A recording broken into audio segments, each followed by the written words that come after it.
Ahead on 12 News, a common holiday complaint: too much stress. We'll take you to Plymouth for some stress relief tips. Plus, another complaint: sloppy streets. Why local road crews are having a hard time keeping up. But first, a new era for Brooklyn Park.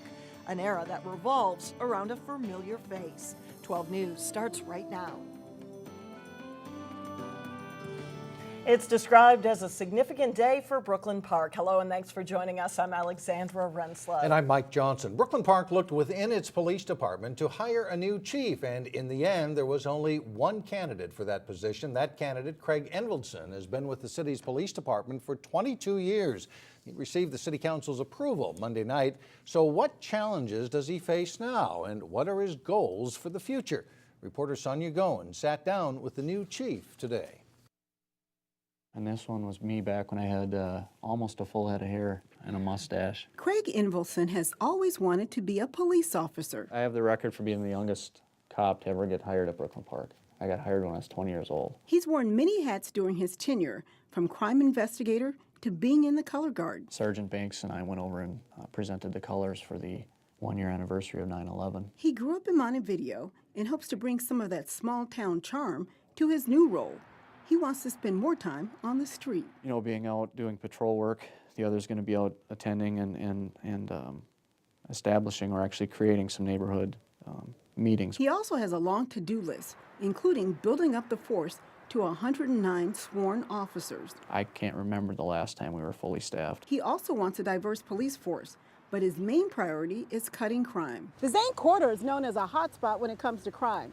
The chief plans on addressing that by getting to know the people who live and work here a little better. Chief Enveldson wants to add more police to the area, and he's bringing back something from the past. So what we did is created a Zane Corridor car, which is a two-man or two-person squad car that was working 3 p.m. to 3 a.m. When he's not fighting crime, he's hitting the pavement. I've run 4 full and several halves, and a lot of community 5Ks. And here's something you didn't know about the top cop. Did you used to work at a deli? I did. To be honest with you, I learned how to cook quite a bit at the deli. So this is all the stuff that either we've purchased or has been donated for our Santa Cop program. The new chief also has a soft spot. As you can see, we got quilts, we got toys, we got everything. He says the best part of his job is helping the community to feel safe. I want to be known as a police chief that was responsive and was fair. Sonia Goens reporting there. Enveldson will be sworn in during a ceremony at noon on Wednesday. If you have an outstanding warrant for a DWI charge, prepare for a knock on the door. They don't want to be taken into custody. It's extremely dangerous to knock on someone's door or go to a business or somewhere else where you're not particularly wanted and someone's trying to evade you. As Hennepin County deputies got ready to hit the streets with arrest warrants in hand, they got a pep talk from family members of victims of drunken drivers. Allie Neiman lost her son 10 years ago this month when a drunk driver crashed into him in Plymouth. She says there are 2 things that happen with every fatal DWI crash.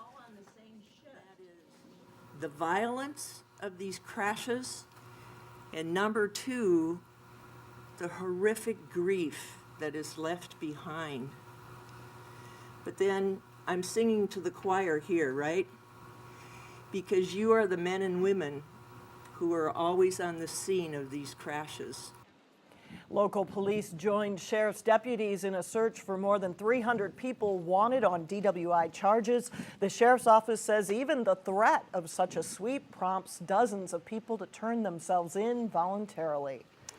The city of Brooklyn Park is a $40 million operation with 400 employees. The question, though, how best to lead it. Monday night, the city council debated whether to change its management structure. Currently, the city has 7 departments with 7 directors. The city manager proposed combining some departments to form teams, one for community services, another for administrative. Each would answer to a deputy city manager. Director positions for operations and maintenance, parks and recreation, finance and community development would be eliminated. The switch is supposed to save money, but it's a leadership model currently not used in Minnesota. This feels like it to me, even though it's been described differently, that there's going to be more people at the top, and work will get pushed down to others. I believe that my predecessor kind of said it best when she was a firm believer in working directors. That people that are the experts in their field, let them work in that field. This review, as Mr. Verbrugge said, that we wanted more time, more input from the city manager towards us, that we felt that it was lacking seriously. Here's his way of telling us, this is how I can do it. City Manager Jamie Verbrugge stressed it was not a reorganization plan to make his job easier. He believes it would make the city more efficient. In the end, the change was struck down, though, by a 4-3 vote.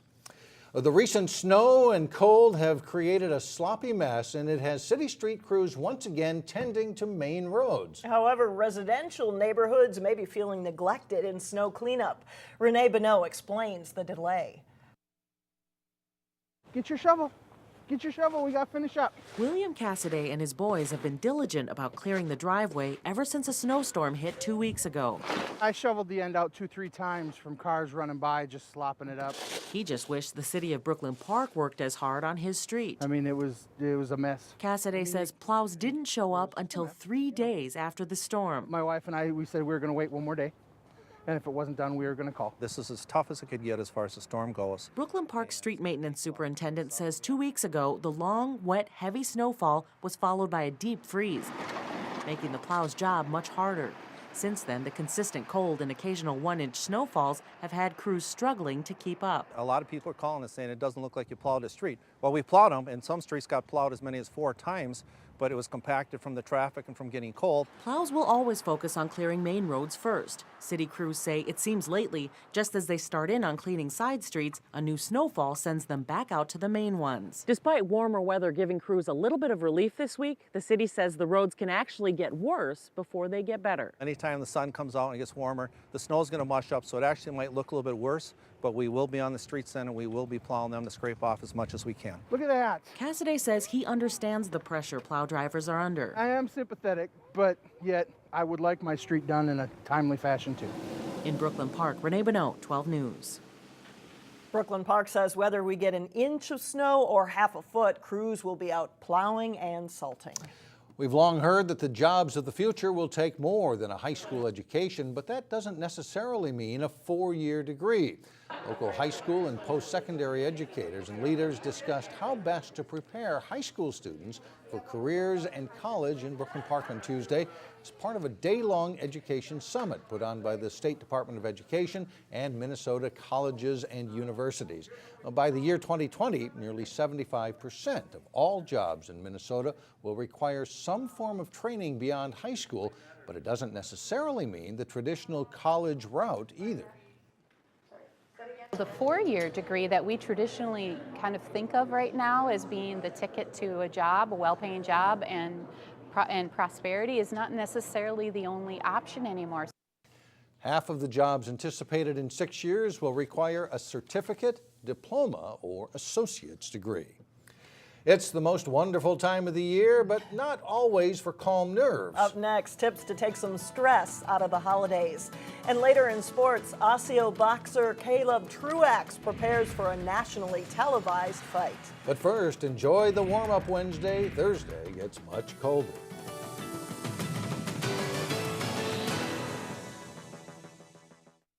The holiday season is a time for fun, family, and friends, but for many it isn't always the most wonderful time of the year. The month is filled with lots of demands, from parties to shopping to entertaining, and in today's Health Check, Delane Cleveland shows us a few exercises that can help you de-stress during the holidays.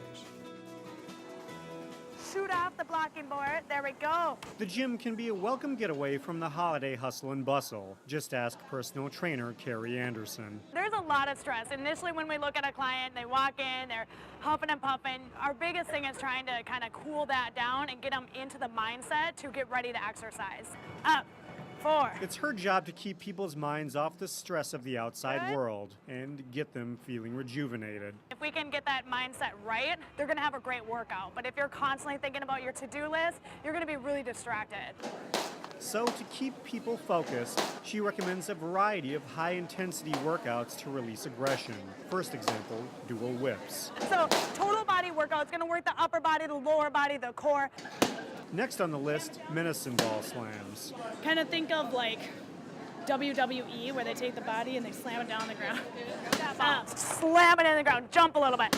Then there's the medicine ball wall toss. When you go to catch that ball, that's a neuromuscular reaction that's happening. Added with the squat. And definitely using the legs to power the movement up. Next up, This is a way to do sprint intervals off of the treadmill. using the rowing machine for sprint intervals. Give me a couple more of those, so stretch it down. However, not everything she recommends is high intensity. Also included on her list is a stretching exercise meant for relaxation. Big step out. And an exercise where people utilize their resistance bands to work the thighs. Which are pretty weak on people, and that's the one that's gonna help keep you supported when we're walking on that slippery ice. Those are just a few ideas of what to do in the gym to de-stress this holiday season. In Plymouth, Delaney Cleveland, 12 News. You'd be too tired to have any stress. According to the Mayo Clinic, other tips for relieving stress during the holidays: sticking to a shopping budget, avoiding overindulgence of snacks, and learning how to sometimes say no when friends or colleagues ask you to participate in holiday activities. You can't do everything. No, that's true. Well, they say the odds are greater of getting struck by lightning. But forget about that. The Mega Millions jackpot has folks in New Hope trying to catch lightning in a bottle. But first, the Champlin Park boys basketball team looks to build on a great week. John Jacobson catches up with the Rebels up next in sports.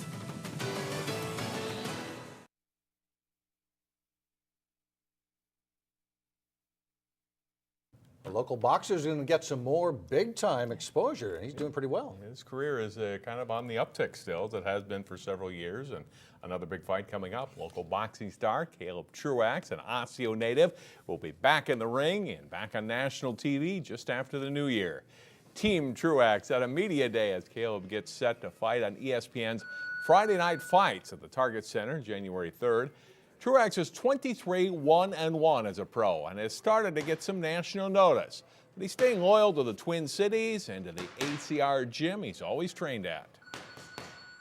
It's important, man. I feel real comfortable here. All the guys that are on my team are people that I've been with ever since I first started. And a lot of times in boxing, you don't find that. You know, guys moving all around to different trainers and managers and promoters, and everything is like I said, the people I started with, and they're like family to me, you know, and I can trust them, and that's big in boxing because there's not a lot of, it's kind of a shady business sometimes, and when you can trust the people that you're working with, it always makes it easier.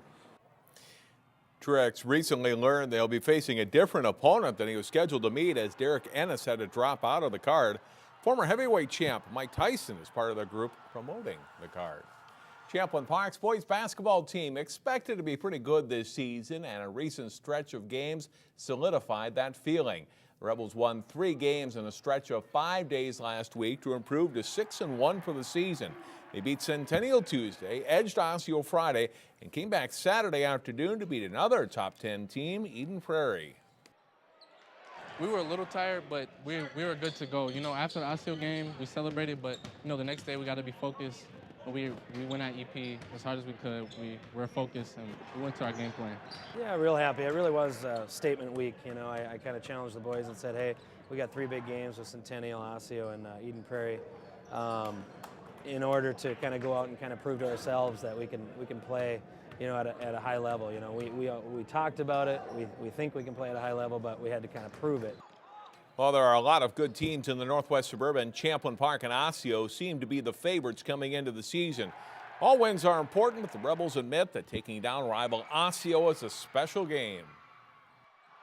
Well, it's special because, like you said, we've always had kind of a rivalry with them, and we consider ourselves one of the top teams. We consider them one of the top teams, so it's really a big win for us. It's kind of like personal to me because Ian Tyson, he used to be one of my close friends, close teammates, so we're friends, we're buddies. The Rebels are at Coon Rapids Tuesday night and host Elk River Thursday. Maranatha Christian Academy junior Jeremiah Hanson is the 8th boy from his family to play basketball for the Mustangs. On this week's Sports Jam show here on Channel 12, Jason Malillo profiles the youngest member of the Hanson clan. Here's a clip from that story. The 7 brothers to come before Jeremiah were all impact players for MCA. It started with Andy, Matt, and Dan in the early 2000s. Stephen Hanson led the Mustangs to their first state tournament in 2006. In subsequent years, David and Josh Hanson were a big reason Maranatha was a perennial contender for section titles. Then in 2013, Isaiah Hanson led MCA to the state final, scoring 24 points in a loss to Southwest Christian. Jeremiah chipped in 11 points in that game. They would teach me like certain moves that I know specifically my brother David put me through drills. Sacrifice a lot of his time, just came and every day he'd be willing to sacrifice like 1-2 hours just in the gym to help us get better. So that would be a big part. And one-on-one in the driveways also. Catch the rest of the Hanson brothers story and much more this week on Sports Jam. It's on through Wednesday at 3:30, 6:30, and 9:30 p.m. And when you're the youngest, you got a lot of older siblings to help you along the way, and he 30 points in their win Monday night. All right, one to watch. Thanks a lot, John. Up next, the odds are out of this world. In fact, you may have a better shot at finding E.T. somewhere in the Milky Way. But we'll show you why that's not stopping some local players from dreaming big. We'll be right back.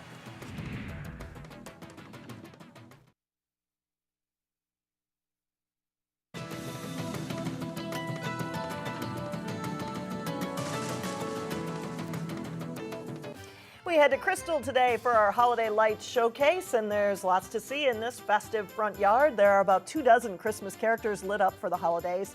We found this display in the 5600 block of Regent Avenue.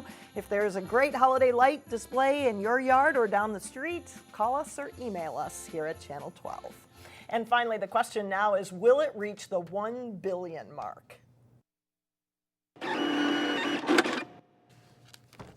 Mega Millions Mania is on as the jackpot soars toward a record-breaking total. As we went to air, the jackpot was at $636 million. The big prize was drawing swift business at the Winnetka Shell Station in New Hope, where more than 700 tickets were sold by mid-afternoon. Even though the odds of winning are 1 in 259 million, a $1 ticket buys a dream, and 85-year-old Harold Sandvik already has his sights set on how he would spend the money. I'd maybe go for a trip around the world. How about that? I've been all over, so I might as well go around the world. You betcha you could go around a couple of times. If no one wins the jackpot in Tuesday night's drawing, the prize could pass the $1 billion mark by Christmas Eve. And how much is too much? That's almost too much. That is. That's exactly right. We've got our office pool, though, and $1 buys a dream. We'll see what happens. That's it for now. Thanks for joining us, everyone. We'll see you back here tomorrow. Community Corner is coming up next.